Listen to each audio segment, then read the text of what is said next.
Hello, everyone, and welcome to another edition of the Two World Podcast. I'm one of your co hosts, Jacob, and I have with me today my other co host, who is I am Barney. Barney. And I are going to be talking today about exercise and being active. And it's one of those things that really translates into a healthy life and probably has a lot of memories and stories connected with it going back to childhood. So, we're really looking forward to exploring this topic with you today. And as you listen in, hopefully you can make some connections with your own experience. And just to get us started, Barney, you're the one who came up with this idea for a list of potential topics. And I'm just kind of wondering what drew you to identify exercise as something that you thought we might explore? I yeah, that's a great question. Sometimes when I'm thinking about the podcast or washing the dishes or doing daily activities and these ideas come to me and I think, oh, that might be kind of interesting to talk about as a podcast topic with Jacob. And I probably what brought it to the forefront of my mind is lately I've been trying to kind of find a good exercise to do myself. And I've been trying different ones and trying to think how much intensity do I want to do? How much do I want to commit to this? How much can I commit to this? And it got me thinking, there is a lot that goes into to the idea of exercise that it's something that we all need. Everyone recommends it, and we look on our phone, and it lists different exercises we should try. Um, but it's not that easy as just I'm going to do this. The world is happening around us, and probably of all the many things that get set aside first, exercise might be one of those. And I thought this is a very complicated topic. It might be fun to try and unpack in a forum like what we have here, and might be a little bit unique. And so I thought, why not give it a try? And then as we added the topic of just being active in general, then I realized, like you said, yeah, there's kind of is something that has been part of our lives since we were young. And during your introduction, I was thinking, how can I relate this to being young and my exercise time as a youth? And I started to think, yeah, I do kind of have some memories of times that involved being active and exercising, being fit and whatnot since elementary school. um how about for you, when you read this as one of the topics? What were any thoughts or ideas that struck you when you heard this as a potential topic? Yes, similar to you, I do think about where I am now and the challenge to find enough time and the right activities for exercise. But I did quickly think about my past and periods of my life where exercise played a larger role. And I even thought of my parents and a little bit of their story. And so, if it's okay, I would love to just start there. Yeah. The idea of how exercise can be something that's modeled for us, or somebody shows us how to do it, and then we imitate them, and then we become a practitioner ourselves and of something.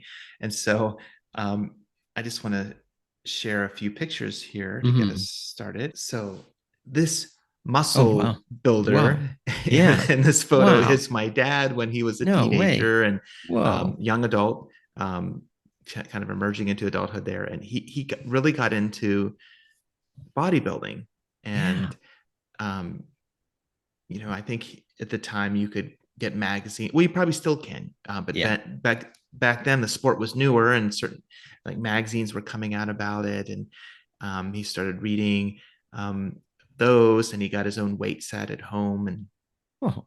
he continued to kind of work at it. And it Mm. was it was something that he eventually derived a lot of enjoyment out of and became quite pleased with, because as he went through college, he did college wrestling, and the bodybuilding helped him to have strength for that. But also, after he finished, uh, he had studied like a discipline that where you could teach history and physical education and a variety of things in high school Right. context. And so he Mhm. became a gym teacher. And in some of the gym classes, they had different activities. And because he was a bodybuilder, he could do these activities really quickly to demonstrate to the kids, like climb a Oh rope. yeah. He could do it Oh without even yeah. using his legs. He could just climb up the rope, or Yeah. he could do one-armed push-ups, and he Oh could do man. a variety of things real quickly. And the students were like, "Wow, that's." Oh yeah. Oh, it must have blown them away. Oh So, yeah. but anyway, when I was in high school, my dad would tell me stories about this, and I remember him sharing, but me not thinking too much about it.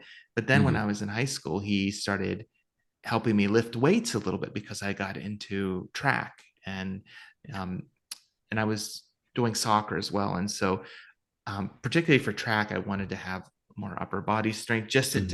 for when I was running the shorter races, just to have the top part of me to propel me forward a little bit. Yeah. And so he did some weightlifting with me, and it was so fascinating to come alongside and watch him, because he knew so much about it, and he knew his way around the different types of weights and which exercise to build the lats, the Ah latissimus yeah. dorsi, and he had Mm-hmm. all deltoids and your biceps and triceps, and he knew all the terms for the different muscle groups. And so he said, now you do this many reps to build that, and I would get sore. And Uh-huh. it was, Uh-huh. Uh-huh. I never became super serious about it, but it was just kind of Hmm. neat to enter into his world a little bit and to see um, how exercise was important for him. And then my mom had her own thing that she Wow. was really Wow. into. This is a picture of her after she won a golf tournament Wow. in Okinawa, Oh in wow. the late 50s, yes, or pardon me, or Wow. 60s. And That's her with her parents there. And that Yeah. trophy sat on top of my dad's bookshelf for many Oh. years. And I remember Oh seeing that, wow. and it had, like a little figure in the very top of Uh-huh. like a golfer swinging a club. And I Uh-huh. remember asking my mom, like, what is that up there? And she said, oh, I Yeah. won that when I was younger. And Wow. it was another one of those things where, like, for her, exercise in that period of her life involved like a lot of walking out on the golf course and practicing Mm-hmm. her swings. And she was also a swimmer, but golf was like a huge passion for her in a season of her life. So I remember her taking me out to the driving range and um, teaching me some things, and Wow. appreciating that. So it's kind of another example of entering into someone's world or space and appreciating their knowledge of it, and then trying to imitate them. And so yeah, those are two examples from my childhood of observing my parents. And then I do want to talk about like my story and how I relate Mhm. to my kids around exercise and activity. But I want to stop for a second and give you a chance Mhm. to share, like, were there things that your parents did that you knew that were important for them in the realm of exercise? Yeah, I remember my dad said that I think at the research center that where he worked, I know that they had a number of different farms and kind of enough for different maybe storage areas or like places for like drying the soybeans. He was still working with soybeans at the time, and I remember him mentioning once that they had a bench press there that Wow. yeah, that he and his coworkers, while they're waiting for the beans to finish drying, they would just do a few reps on That's the bench awesome. press. And yeah, and I never for me this was really kind of a mysterious thing, what is bodybuilding? I only kind of know about Arnold Schwarzenegger and Mr. Universe, and but I don't really know what this is. Um and then it kind of made sense to me when I was helping him in the barn, and we had these big giant hay bales and straw bales and like 50-pound bags of feed. And he's, like just carrying them around. And I like I still remember like trying to lift a 50-pound bag of feed when I was, in elementary. It's like, how can you even budge this thing? Wow. I can't even push it across the floor. And, and he's just doing it with ease. And I that was like, I didn't understand much about it, but I was just, wow, here's my hero. Look at this super strong guy Oh who yeah. can do Oh, that's anything. And fascinating. yeah. Yeah. And but maybe more concretely, we had a basketball hoop in the barn at our house where, down below we had the sheep, and then up above, there was space for storing the hay and the straw and other things. And then there was kind of a wide open space there that we had cleared away and we had basketball hoop, and we would shoot hoops together. And then I took on that, and I would, every day when I got home off the bus, they dropped us off on the barn bank, and then I would just head straight um in the barn and shoot hoops for a while, even if it was just by myself. And yeah, that was I never thought that I was exercising or anything like that. It was just something that was fun and a way to use up some energy for me. And yeah, but now looking back on it, I see, yeah, that was fun, and it was active and exercise, and all thanks in a big part to my dad getting that started. Oh, that's so interesting. Our son Micah, when he would come home from school, would love to shoot hoops. And I Mhm. think for him, it was like also very healthy mentally. It was his time to kind of unwind from the day and process Mhm. things in a relaxing environment where he could just kind of focus on something enjoyable, but at the same time have quiet space outside of the house. So that I wonder, did you feel like it gave you a little time like that too to unwind from the day and kind of just um, have some you time, so to speak? Yeah, yeah, that's a great point. That's a good way to put it. And it's also a good way to um, kind of live in your own world. Your imagination starts to take over, and you put yourself in these situations, of being the star, or being a teammate of your favorite basketball player, and or whatever sport it is, and making those shots, or getting the rebound and things like that. And yeah, I think it is a way to um kind of really not, you know, enter into a really kind of not meditative, but a really kind of thoughtful space there. And for some reason, I'm making the connection where some people say that, like when you're cooking, the rhythmic chopping sound on the cutting board Mm, can mm. be kind of like that. And I wonder if the rhythmic dribble of the basketball also kind of creates that kind of a little bit of a tempo Yeah. that just kind of helps you to forget about everything else and just focus on the sounds that are around you, and kind of push everything else out to the side, I wonder. Yeah, that's interesting. That makes sense to me because um, there is that satisfying aspect of doing an activity that you know so well that you've honed and that you've figured out how to do it proficiently, and like having a rhythm and anticipating the next steps. And so like maybe for a somebody shooting a basketball, it's like taking the ball in your hand, doing a certain form, anticipating the Mm, release of the ball, and after you've lined up the shot, and when it goes in and you make the shot, it probably is very satisfying. And like you said, there's a rhythm and the sounds associated with the dribble. I think that's very true.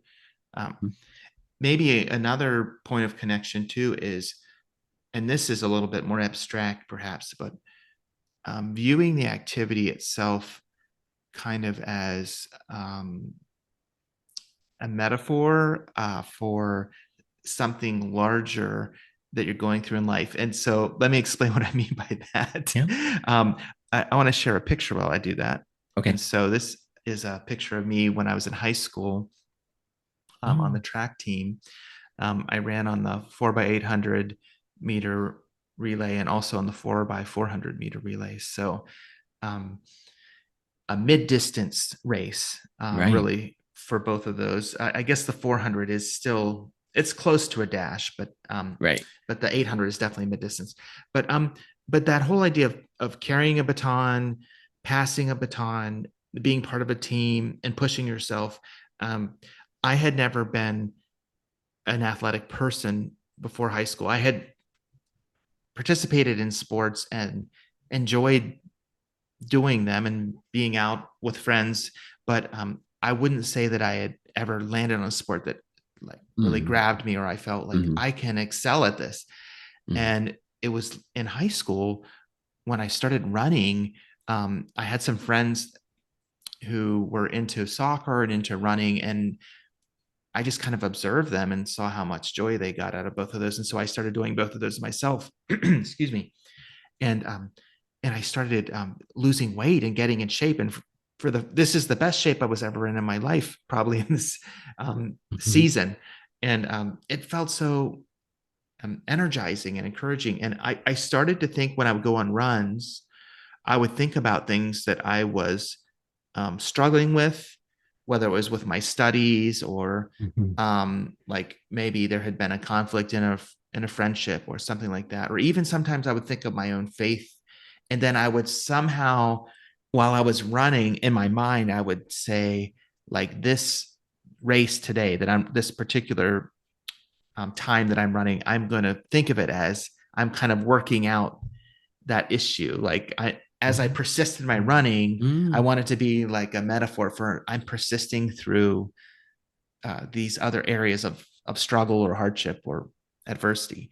And so it became something for me that sometimes when I was upset, if I went on a run, I would actually not only benefit from the exercise, but I would feel better emotionally afterwards because I had kind of connected my run with my response to what was Oh bothering yeah. me.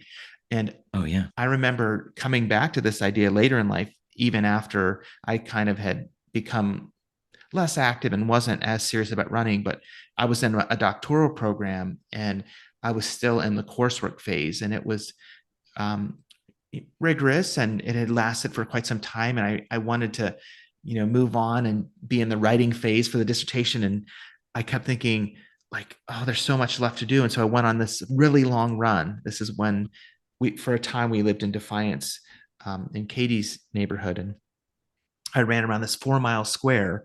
And during that Wow. whole run, I had before me like this, the same idea, like this is connected with um, this journey of getting this PhD. And like, I need to persist and I need to finish the courses. I need to get ready for my comprehensive exams and think about a topic for dissertation. I'm going to view it like the different Mm. phases of this Mhm. run. And so, like, the first mile is easy. So I'm like, okay, yeah, that was like my early, courses that I took. And then it Uh-huh. got harder around the second mile. And then towards the end of the third mile, I was like pushing. I'm like, I need to finish. I need to push through. This is important for me. I can't stop because I need to show myself I can complete this. And then it'll Yeah. also remind me that I can complete the other things. So, anyway, all that to say, running was really important to me. And it was so interesting to me. I'm going to share another picture now of my son, Mhm. Micah, from Mm. just last weekend. Oh yeah. It's really interesting to me that Micah has become very interested in running. And he really got into cross country his junior year. And by his senior year, he was a team captain.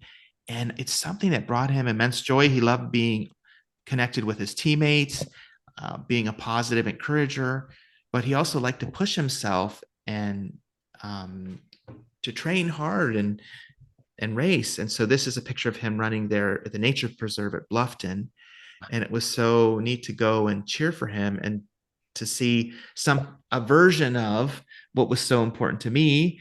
He's Mm. made it his own, and now is a form of exercise and a sport that he really cares about and that is meaningful for him. So that was something that I really enjoyed seeing. And that kind of experience maybe is could be applied to anything that one person sees another person doing that they were able to share with them, and then when it takes root, it's like, oh wow, that other person likes it too. Isn't that great? Whether it's a parent Mhm. to a child or probably even just friends, if you Mhm. introduce your friend to a form of exercise and they really get into it, then you both can share in the joy. So yeah, I just wanted to talk about that a little bit. Do you have any stories of uh, either how exercise maybe helped you in your emotional health in your mental space, or Mhm. how you kind of got into something athletic or a form of exercise as Mhm. being inspired by a friend, or you shared something with a friend about that or a family member? Right. Um, First, I'm just curious, with you and Micah. So in your case, your dad shared with you about his bodybuilding and his time, as a PE teacher and working with kids. Had you shared with Micah many stories or so often of your time when you were running? And do you think maybe that inspired him, or how was it that he got, um, starting from his junior year? Some people might think, oh wow, that's really late, but somehow it clicked for him. Do you think there was any influence that you had there? And then also, like, did it, when you saw him running last weekend, did it kind of bring some memories back? Or when you saw him running at school too, did it bring personal memories back for you as well?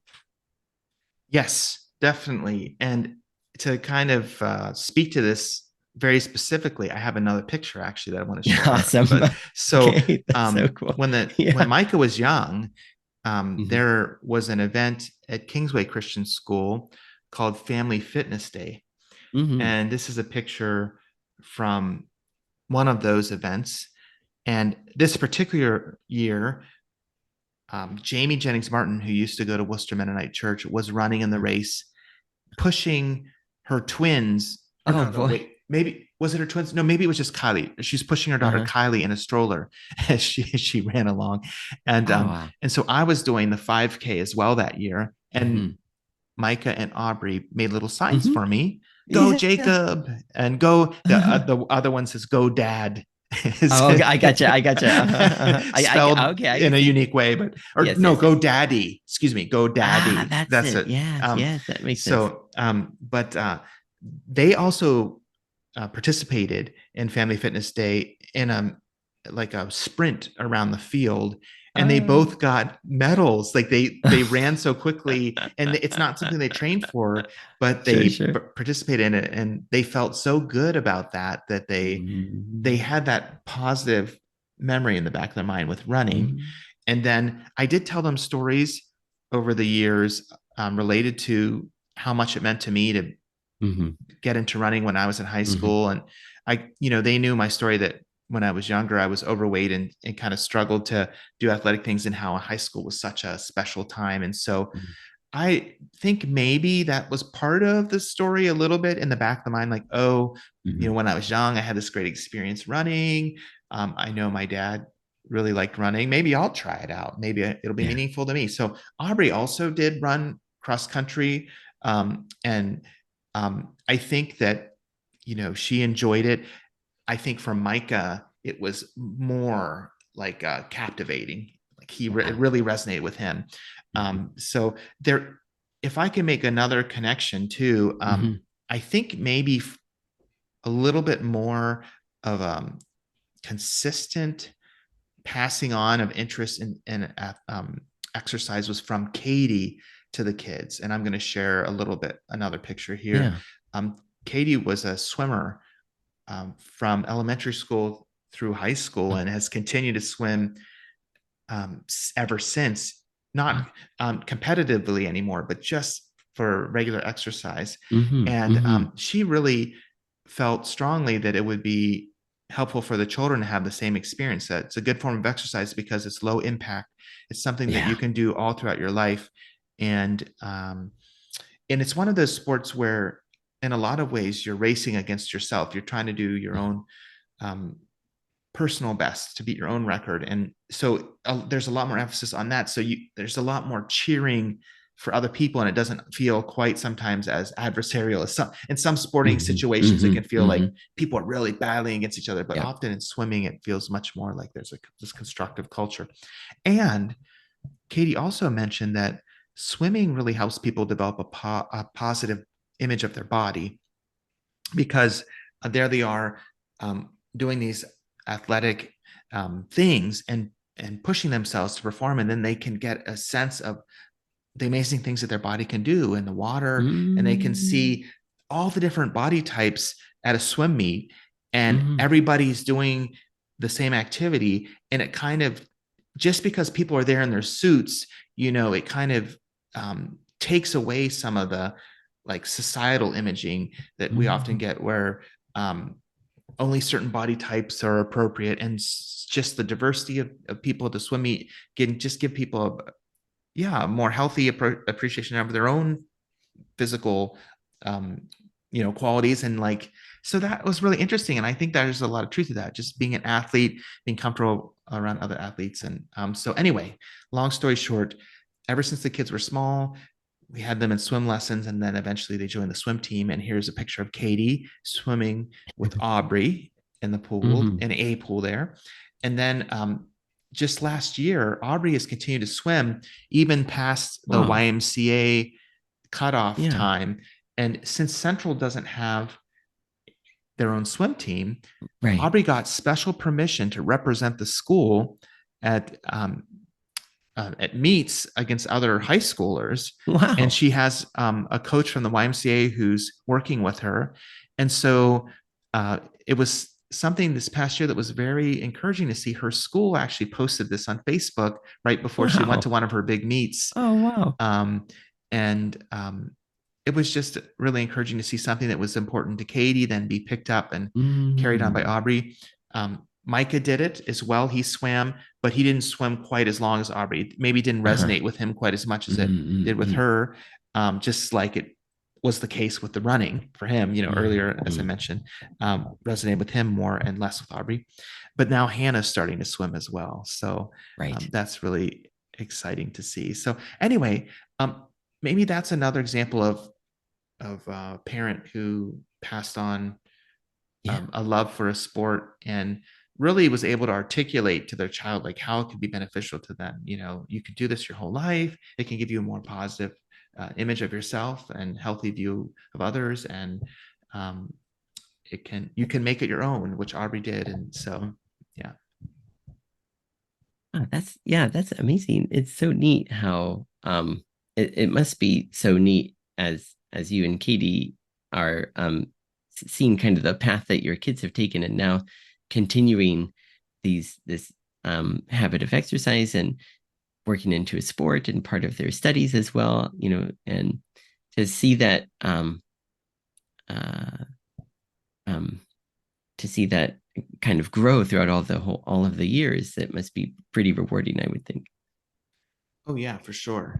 Yes, Hmm. I think it is, and it's just enjoyable to go and cheer for your children when they're doing something, and it could be anything. But if it's something athletic too, it's just the excitement of the moment, and um, just being there for them and hollering out their name. And and then if it's a swim meet, I mean, there's all those layers of memory too for Katie, Yeah. remembering Oh her own yeah. experience, or for Micah when he's running. It's the same for me. It's like, oh, Hmm.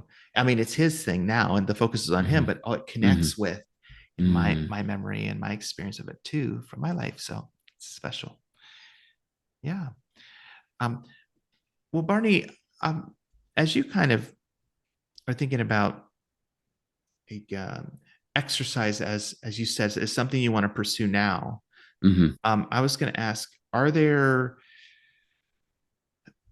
things that you have been drawn to in particular forms of exercise that you've tried that have been something that have kind of kept your interest for a little bit? Is there a favorite form of exercise or way that you like to try to stay active? Or um, Yeah. For since I when I was little then, I think most of my exercise was through play or through basketball or soccer, when I was little. And then um growing then in high school, then I did a lot of bike riding. oh, nice. Yeah, my friends, one of the benefits of living far away from town and not driving, then I rode my bike everywhere. And yeah, I really just enjoyed that. And sometimes my parents got me an ice bike, and sometimes I would just kind of go around the countryside there because we didn't really have to worry so much about so much traffic. And there was a lot of lots of hills and a lot of diversity and the things that you could see. And yeah, kind of thinking about your question from earlier, that being a solitary thing. And at that time, like you could see, especially in my case, I would see lots of beautiful landscape. And it wasn't a time where I would think, oh, I've got to stop my bike and take a picture of this. This is beautiful. Oh, wow, look at this. If I took a picture, but just took it in, and just enjoyed it while I was riding my bike. And then I kept up with that. And when I first moved to Japan, then I would take out my bike, which was not nearly as nice.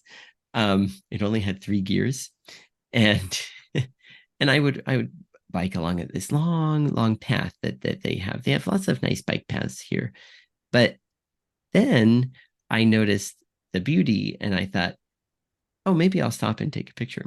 And part of me, I had this little struggle thinking it's beautiful and I want to keep going, but it's also beautiful and I want to take a picture and kind of share it with people.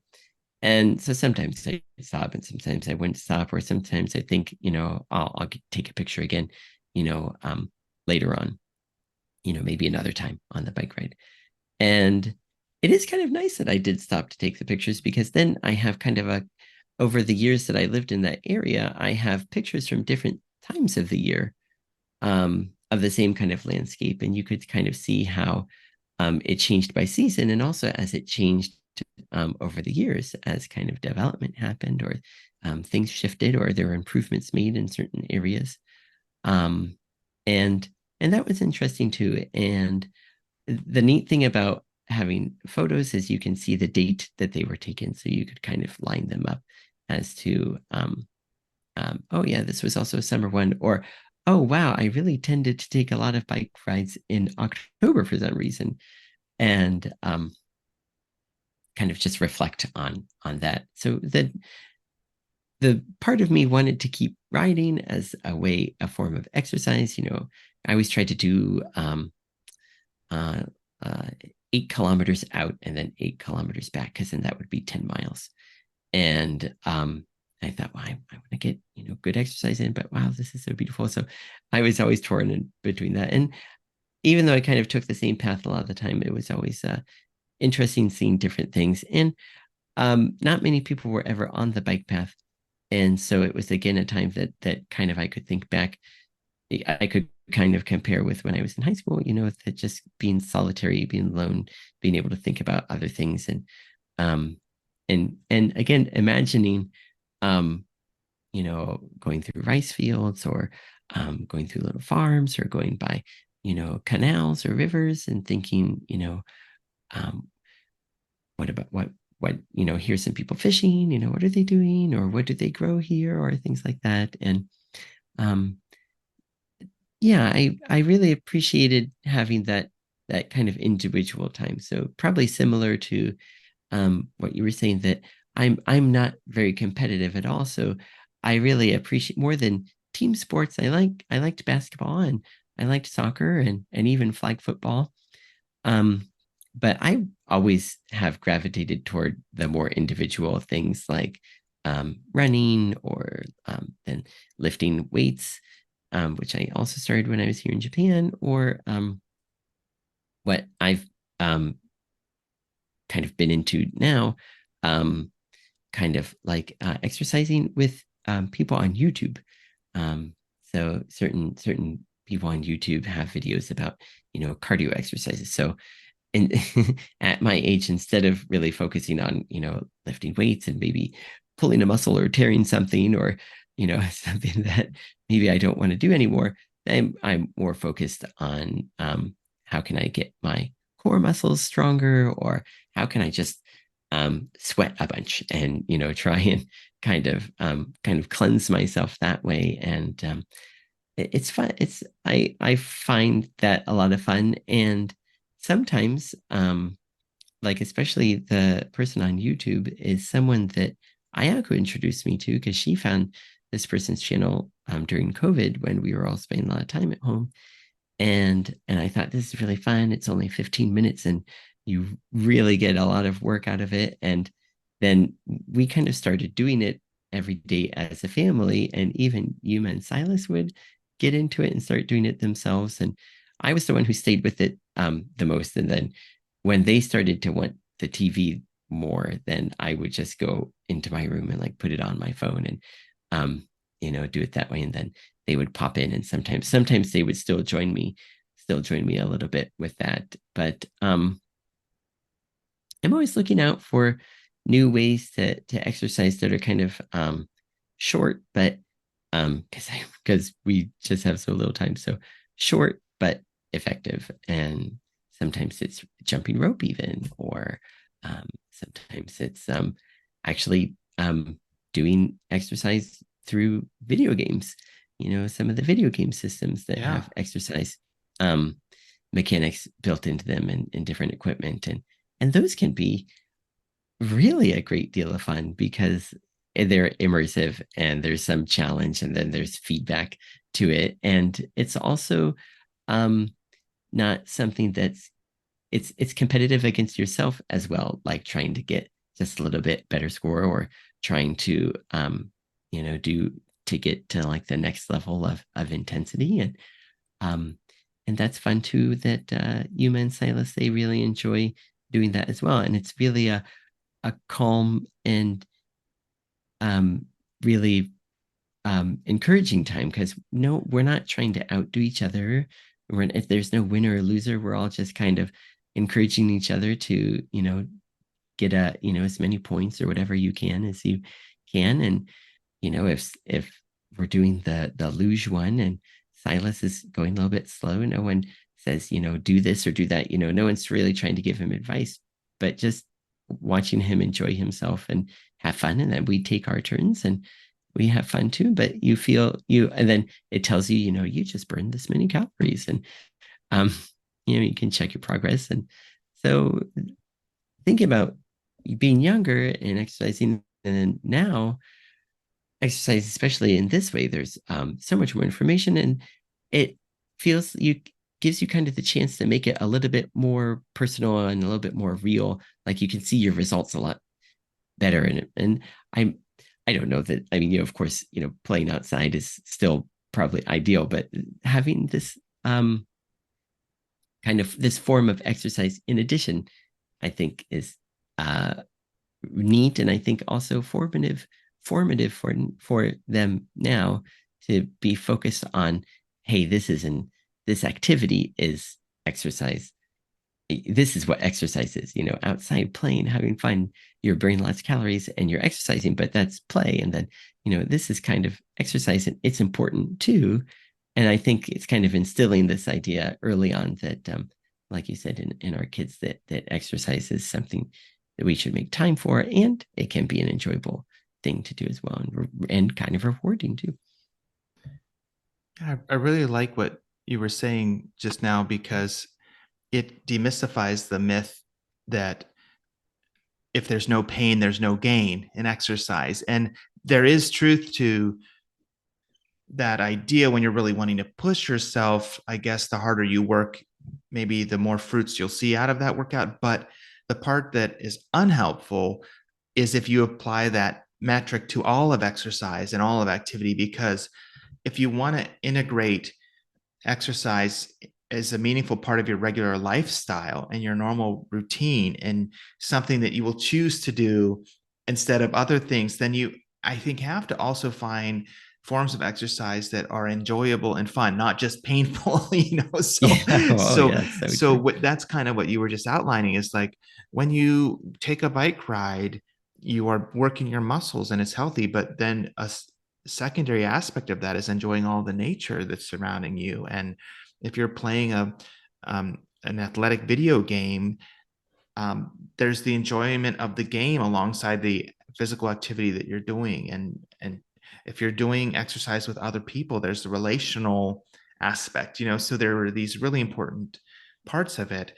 And I think it's so helpful to think about like our lifestyle. How can exercise almost become a habit or just integrated in as part of our regular lifestyle, because it really does have an impact on our mental health and our physical health, and can really put us in a much better place to respond to challenges when they arise in life, or to be poised to really have energy and be present to people around us when we've worked our muscles. Sometimes we have more energy for those things too. So, as you were talking about biking, I just wanted to share a picture, because biking happens to be one of the things in this season of life that Katie and I Mhm. really enjoy doing. And this is a Oh picture of yeah. us on the trail that goes from Orville to Marshallville. And speaking of natural beauty, this is one of those days Oh where yeah. the sky is this brilliant color of blue. The Mm. clouds have a very interesting shape. We even saw a bald eagle during this bike Oh. ride that day. And we were just so edified and delighted by the Mm. experience. When we came back, we just felt relieved that we had done it. And Mm. we were able to get a nice workout. I think that stretch is maybe 3 miles or so, Yeah. something around that range. It starts at Four Road and goes to Marshallville, just outside Orville to Marshallville, and back. And it's really nice. So biking is one of the things that Katie and I still try to do as often as we can. And then daily walks are another part of our Mhm. routine. And it's a time for us to connect and share about our days, to hear from each other, how we're doing, how we're feeling, and work on our relationship as a couple. But then just a byproduct of that too is the actual physical exercise from the walk itself. And we started doing these walks, I want to say maybe in 2019. And we have found when we go to do other physical activities after having this routine of walking, we're much more capable. And so you'd think, how does walking translate into I know. to swimming or biking or running? But it does. Like if you Hmm. walk 2 to 3 miles every day, that contributes to your endurance or to your Mm. muscle strength, and in a variety of ways. So, anyways, that's been really positive. And then I mentioned before about Katie being a swimmer. At least once a week, or typically close to that, she invites me to join her to swim at the Oh YMCA, and she's yeah. worked with me. I had a swimming pool growing up and knew how to swim in Mm. basic ways, but I didn't really know the proper form for strokes, for Mm. like the backstroke, for example. I knew a version of the freestyle, Hmm. and um, Katie helped me learn the correct strokes, and now I swim laps when she swims laps, and it's a really Oh wow. nice low impact form of exercise that's really enjoyable. And speaking of the social aspect of exercise, there's other fun things you can do when you're with a group of people. Ah. And for our audio Very only fun. Oh listeners, yeah. this is when Barney visited this past summer. We were able Yeah. to go canoeing on the Tuscarawas River with our families, at least some Mhm. of our family members, Yeah. Ron, Barney's dad, and Ayako, and several of our children, Barney's sons, and my youngest daughter Hannah. And so, that was an hour of exercise, Yeah. and that was also an adventure, because when you go on a river like that, it feels kind of different from the normal daily routine. You're out there on the water, and so we encountered some rapids, and at times we get stuck, and Yeah. so there's also a story to tell, like after the experience. It's like, oh man, can you believe that happened, and we got through that. And Yeah. so Yeah. Yeah. Yeah. that's another thing about activity, is sometimes it leaves you with a really like distinct memory or story. Sometimes they're funny later in the telling, but not when you're going through them.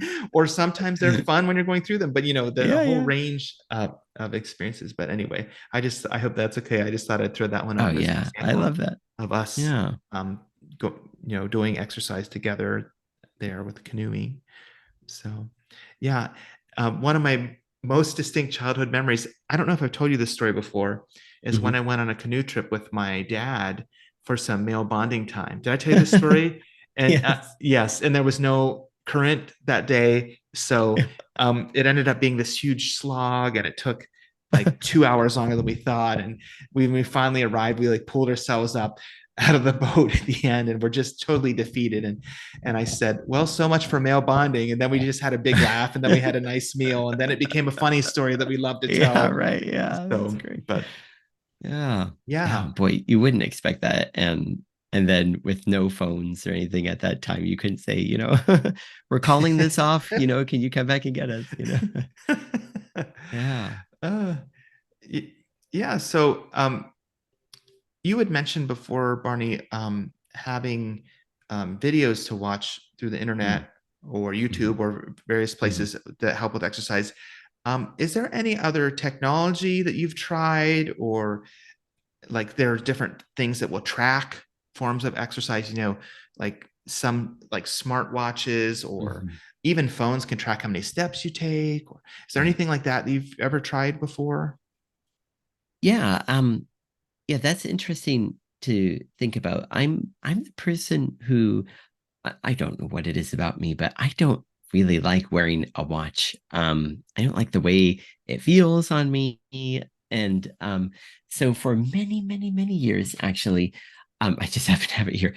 I would carry a pocket watch forever Ah, because I just didn't like having something on my wrist like that. But then Ayako got a smartwatch and she showed me all the things that it can do. And she especially said, so with, like it can show like your text messages. And I thought, oh wow, that's great. Because I so often miss messages from my phone when it's in my pocket.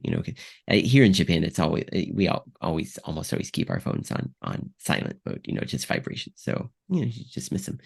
And then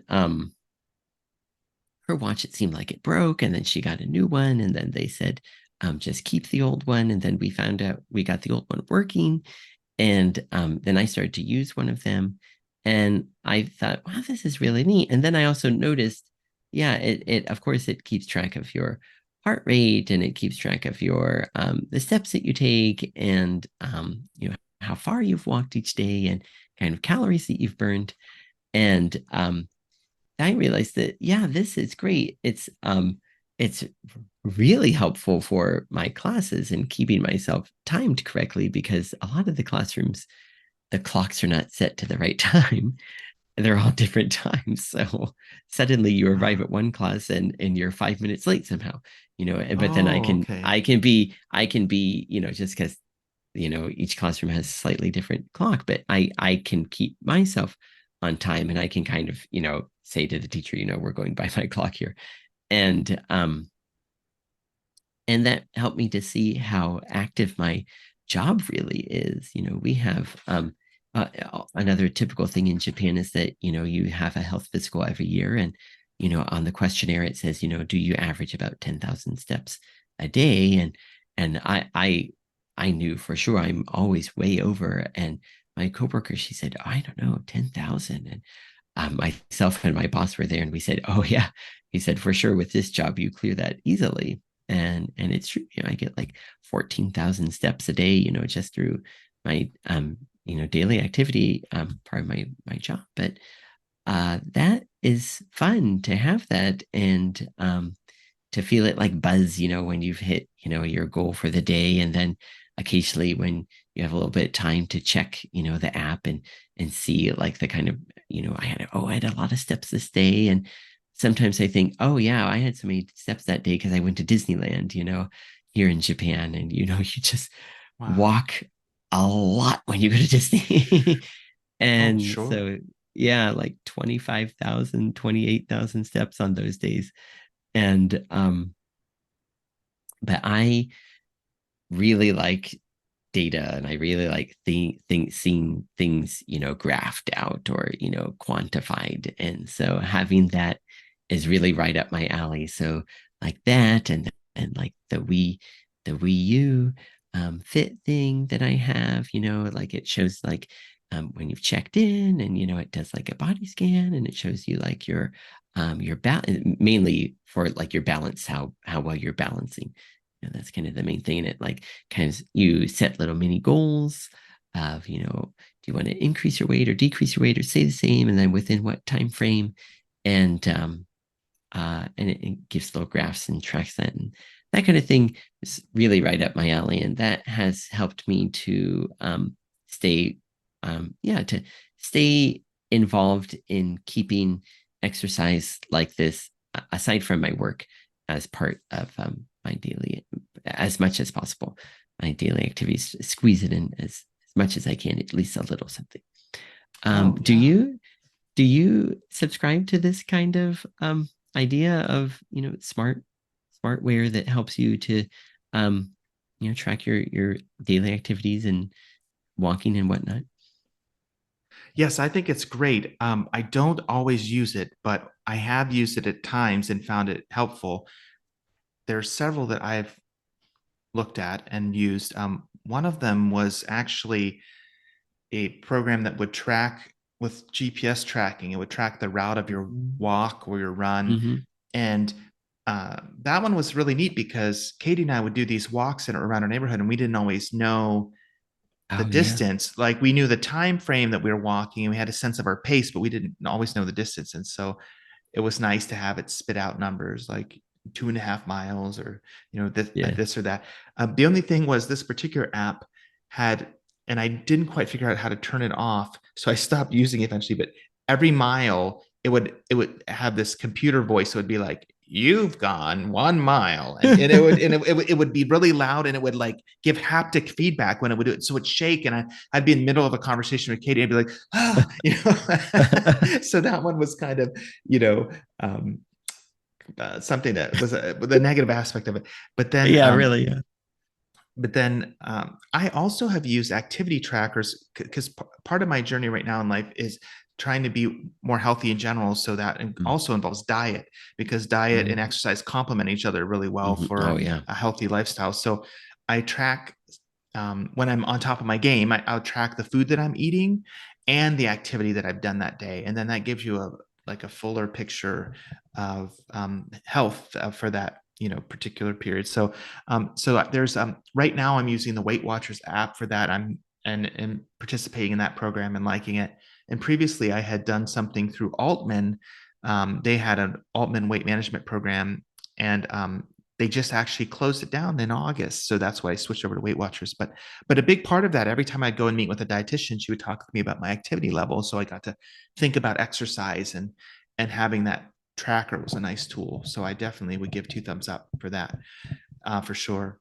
Yeah, and it makes me think a little bit about another important question, and that is like, how do we overcome the challenges and obstacles that keep us from being active? And like I just mentioned, on my good days, I would track my activity or be intentional, but due to various factors, sometimes, my personality or whatever it may be, like I don't want to track that. I don't want Mm-hmm. to be intentional. I'd rather do something else that isn't physical activity. So like maybe we could talk a little bit about how, when we get in that mindset, how do we overcome it? What are some things that can be part of the culture of our lifestyle or in our surrounding environment that can help pull us out of that place to overcome that obstacle and do the activity? So do you have any suggestions there?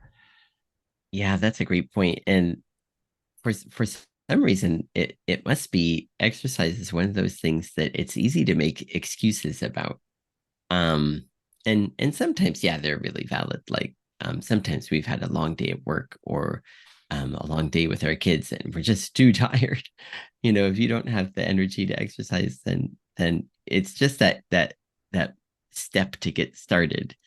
Um, and sometimes you're just tired and you don't want to do it, but and yeah, sometimes just busy or the flow of your day, like we're talking a lot and looking at the questions that we thought about, a lot of them have the word routine in them. And yeah, in order to do exercise, it has to fit into your daily routine. And sometimes when it just gets thrown asunder, then the time for exercise gets pushed out of the way. And then the other thing is, um, I'm not sure about each person's a little bit different, but here in Japan, people tend to take their showers in the evening, and then so if for especially with your kids, if you've already taken your shower, and then now I can't exercise because I've taken my shower, now I want to shower again, right? So Yeah, that makes it's sense. yeah, yeah. So things can easily disrupt the rhythm of being in exercise. And then if they get disrupted too many times, it's easy to just think, well, things are okay, or to think to kind of neglect it a bit. But um in my case, I guess I always come back to kind of feeling this need, or actually I think through my phone, I just kind of, the articles that are recommended, I kind of get these nudges in that way, like, try this exercise, or, 10 minutes of this exercise or something like that. And I'm always looking for something new, something that might be the exercise for me, and then, I think, well, I'll try that out, look at it and see if it's too hard. And if it looks like it's not too bad, and especially if it's kind of short and um, doesn't take up much space, I don't have weights or anything. Um, I have a yoga mat and that's about it. And then if I can do something with those things, and then I think, yeah, this is for me. And then I get that back into my rhythm again. And another thing that kind of I intentionally have as a reminder is I always have my favorite that favorite YouTube video. I always have that like on my one of my open tabs, in my browser. So whenever I'm searching another tab, I always see that and I think, oh yeah, okay, I've got to do that again. So if we I my recommendation, my kind of suggestion that I know just works for me is having intentional reminders around, because my Ayak was incredibly busy with being a flight attendant. And then she still makes time for yoga. She likes hot yoga. And she makes that time. And then my kids are just active, so they get their exercise. But then it's myself. I don't have anyone urging me, kind of motivating me, thinking you should do this, or why don't we do this, or why don't you do this? But so I'm responsible for myself in that way. So I've set up these kind of fail safes that if I feel myself kind of drifting away from the exercise routine, I see that and again. And especially the case with like the Wii Fit, or with the YouTube, I think, oh yeah, those are fun, and I do like those. And then I can have that connection with it, like one of them is really active and the YouTube person is fun. And, she doesn't like say, encouraging things, but she has it's in Japanese, but she has little funny comments that she puts about herself. She's like, oh, I'm just so tired already, things like that on there. And then that lightens the mood and it makes it not feel like work, but makes it feel fun. And then if you kind of make that connection with, yeah, I do like this, so then even if you have a few periods of a little bit of stretch of time where you're not exercising, I think having those intentional reminders around you kind of gets you, eventually pulls you back in, I think. And then if you make time for a little bit in a row and you're on a good pace, and then life gets disrupted, then you have these peaks and valleys every once in a while. I think that's fine. I think it works for me so far. That's a really good point. Um, that when disruptions do happen, to not be so discouraged uh, that one would give up, but to keep trying. There's always another chance to return to the activity, or a new day to give it another shot. And so I think if there's one thing that was imparted to me from my time, like working with a dietitian about activity and diet, is just to keep trying again, like keep trying and make that kind of commitment to that concept. And then it can actually let you have a lot more grace with yourself when you do fall short, to say, I'm not going to beat myself up. I'm going to get back up and just try again and keep working at it. And um, another thought I have too, and I like what you said about reminders, is thinking about the technology in our lives and the way that we use it, and how exercise can be integrated into very simple things. And I'll give you an example of this. We have a push mower for mowing our lawn. Yeah. And, it takes me about an hour and a half to do the whole lawn with a push mower. And recently, um, Margaret Latta at our church was selling her mower, her riding mower. Hmm. And I thought about trying to buy that because I thought, oh, how convenient would that be? I could just sit and drive around the yard, and it's kind of fun to drive the thing. But then I stopped myself. I'm like, no, doing the push mower is a built-in exercise session into your routine, and I haven't reached the age or the point in my life where I need to ride the mower. I can still physically do that action. So just kind of committing to do that instead of the easier thing of relying on a technology to do it for me. And then another thing, you kind of spoke to this earlier, but like living around larger cities and using public transportation requires you to do quite a bit of walking. And when I visited you in Japan, I really liked that because I felt so much healthier just doing so much walking each day. And um, so sometimes if I guess I know it can be hard to do, but forgo using a car to get somewhere, like doing something else, like biking to the location or going another means that would have exercise involved. Is that same concept of trying to think about how we use technology and to mitigate the physical demands on us, and sometimes using the simpler method that requires more physical action from us can be a good uh, nudge to help us get more exercise in. So, Yeah, I love that. And that makes me think of myself too. Like as much as possible, I try to park far away or from the door or take the stairs. And um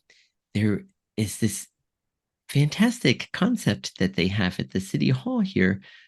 In their stairway, like every half flight of stairs, it says is half of a calorie. And then oh, so there's this real tangible impact that you have. You're thinking, oh, I'm walking up these flights of stairs and I've taken off like, maybe it's just 2 calories, but hey, that's 2 calories that I wouldn't have taken off if I'd taken the elevator. And then you think, okay, I'm gonna and instead of I'm gonna make myself walk over there instead of ask someone to bring me something, like if you intentionally try to work these little tiny bits of activity, um, then it's like you say with walking, you keep up with it and you realize you have the stamina for other things in life. And I think probably you probably experienced the same thing, that like with walking and bike riding and jogging and whatnot, um, before you know it, much faster than you know it. Wow, 3 miles are done. Wow, I've already gone 2 miles today. And that walk was so short, and this was fun. And yeah, I think, like you say, there is probably a time, and it's probably a certain season in our lives and probably connected with some major goal, but there really is a time for the no pain no gain. I'm going to really knock it out today. I'm going to hit this exercise real hard today.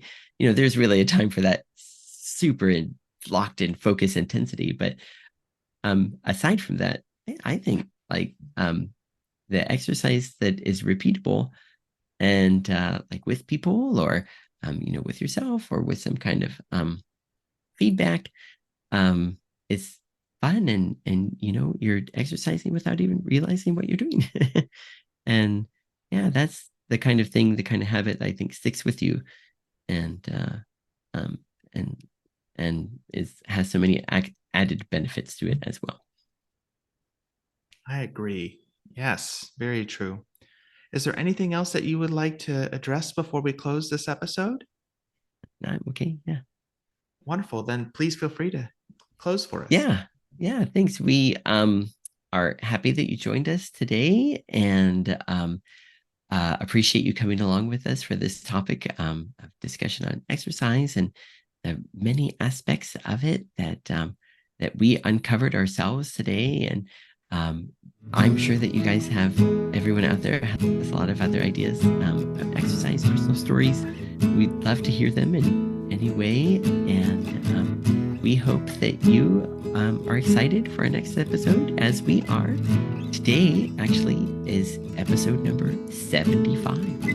And it has been a wonderful journey over all of these amazing episodes. And we are looking forward to number 76 and hope that you are too. And we'll see you guys again then.